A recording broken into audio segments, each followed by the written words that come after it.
News One Express. மயிலாடுதுறையில் இந்திய communist கட்சியின் மாநில குழு முன்னாள் உறுப்பினர் இடும்பையின் மறைவையொட்டி அவரது படத்திறப்பு விழாவில் அக்கட்சியின் மாநில செயலாளர் மு. வீரபாண்டியன் பங்கேற்று உருவப்படத்தை திறந்து வைத்து அஞ்சலி செலுத்தினார். பின்னர் செய்தியாளர்களை சந்தித்த அவர் கூறியதாவது: பெண்கள், சிறு குழந்தைகள் மீதான பாலியல் தாக்குதலை தடுக்க அரசு கடும் நடவடிக்கைகளை மேற்கொள்ள அதில் எந்த சமரசமும் கூடாது. அவ்வாறுதான் தமிழக முதல்வரும் அறிவித்திருக்கிறார். காவல்துறை முடுக்கிவிடப்பட வேண்டும். தமிழ் சமூகத்தின் அறிவில் சிறந்த மாணவர், இளைஞர் அனைத்து பேதங்களையும் கடந்து இந்த அநீதிகளுக்கு எதிராக களமாட வேண்டும். பெண்கள், குழந்தைகள் மீதான வன்கொடுமைகளுக்கு எதிராக விழிப்புணர்வு இயக்கங்கள் துவக்கப்பட வேண்டும். கல்வி பெரும் பங்காற்ற வேண்டும். அரசியல் இயக்கங்களும் அந்த உயரிய விழுமியங்களை உருவாக்க வேண்டும். சமரசம் ஏதுமில்லாமல் இதுபோன்ற குற்றங்களில் ஈடுபடுகிறவர்களை சட்டத்தின் முன் நிறுத்தி தண்டிக்க வேண்டும். சிங்கப்பெண் திட்டத்தில் போலீசார் பற்றாக்குறை இருக்குமேயானால் மாவட்ட நிர்வாகம் அது குறித்து ஆலோசித்து அறிக்கை தர வேண்டும். கூடுதலாக அதிலே காவலர்களை நியமிக்க வேண்டும். இந்தியாவை கார்ப்பரேட் நிறுவனங்கள் சுற்றி வளைத்துவிட்டது. தமிழ்நாட்டில் ஹைட்ரோ கார்பன் எடுக்கும் முயற்சிகளை அரசு அனுமதிக்கக்கூடாது என்று தெரிவித்தார். மேலும் அதிமுகவிலிருந்து ராஜினாமா செய்த 4 சட்டமன்ற உறுப்பினர்கள் ராஜினாமா ஏற்றுக்கொள்ளப்பட்ட பிறகு தற்போது விளக்கம் கேட்டு நோட்டீஸ் அனுப்பியுள்ள சபாநாயகர் நடவடிக்கை குறித்து செய்தியாளர்கள் எழுப்ப கேள்விக்கு பதில் தெரிவித்த அவர், சபாநாயகர் ஒரு கட்சியின் பிரதிநிதியல்ல. அவர் சட்டமன்ற விதிகளை, நடைமுறைகளை வழுவக்கூடாது. ராகவா லாரன்ஸ் ஒரு நல்ல நடிகர். ஆனால் அரசியலுக்கு வருகிறபோது மிகுந்த நிதானத்தோடு பேசி பழக வேண்டும். அரசியலில் நேர் எதிர் கருத்துக்கள் மிக இயல்பு. ஒரு கட்சி வெற்றியடைவதும் இன்னொரு கட்சி தோல்வியடைவதும் மிக இயல்பு. கருத்துக்கள் ஒன்றை முட்டி மோதலாம். அனைத்து விவசாயிகளுக்கும் கூட்டுறவு கடன் தள்ளுபடி செய்ய வலியுறுத்தி ஜூன் 29ஆம் தேதி இந்திய கம்யூனிஸ்ட் கட்சி தமிழ்நாடு முழுவதும் ஆர்ப்பாட்டங்களை நடத்த இருக்கிறது என்றார்.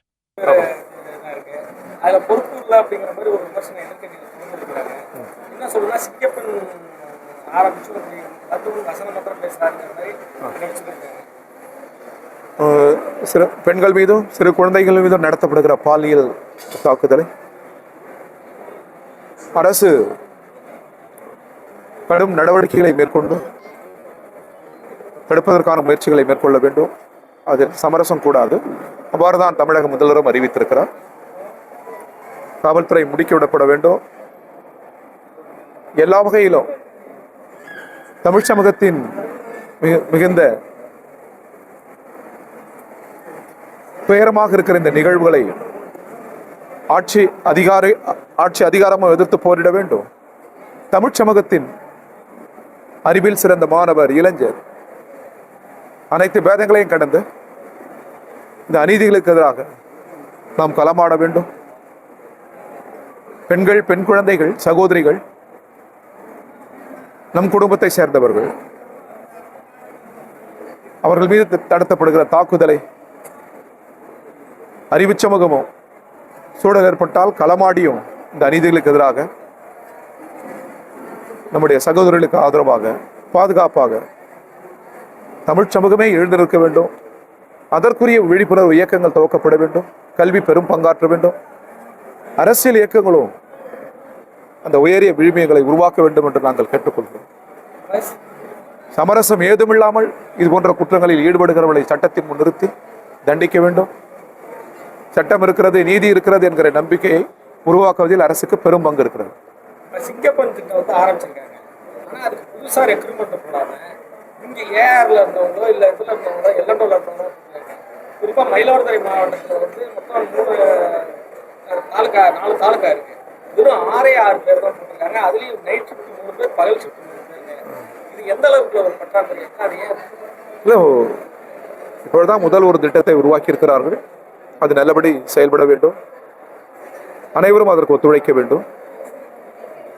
இது அரசு உருவாக்குகிற அந்த சிங்கப்பெண் காவல் மட்டுமல்ல, ஊர்தோறும் ஊர்காவல், ஊர் கூடி தேர்வு இழுக்க வேண்டும் என்பது போல் ஊருக்கு 100 இளைஞர்கள், ஜெயகாந்தனை நாவலில் வருகிற ஊருக்கு 100 இளைஞர்கள் தேவைப்படுகிறார்.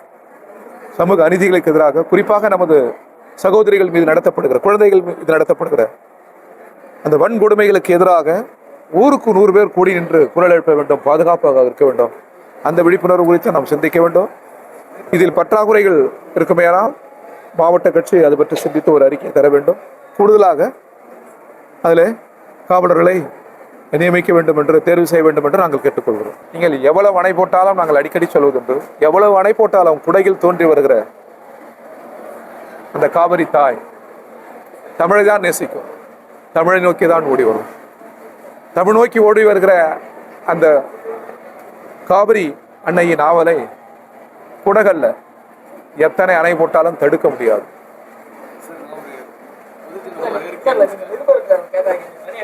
அப்புறம் சொல்லுங்க சார்.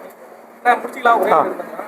இந்த பயிர் இதுக்கு முன்னால 5 ஏக்கர் வரைக்கும் செயல் சொன்னாங்க. இப்போ அது பெரிய பிரச்சனையா இருக்கு. அண்ணா தலைமையில் கூட ஆர்ப்பாட்டங்கள் நடந்தது. விவசாயிகளின் கடன் அனைத்தும் ரத்து செய்ய வேண்டும் என்று இந்திய கம்யூனிஸ்ட் கட்சியினுடைய மாநில குழு தீர்மானத்தை நிறைவேற்றிருக்கிறது. அதை நிறைவேற்றுவதற்கு கடும் முயற்சிகளை இந்த அரசு மேற்கொள்ள வேண்டும். ஒன்றிய அரசு அதற்காக உதவ வேண்டும். நிலவில் இருக்கிற நம்முடைய நிதி அனைத்தையும் இந்த புதிய அரசுக்கு வழங்க வேண்டும் என்று நான் கேட்டுக்கொள்கிறேன்.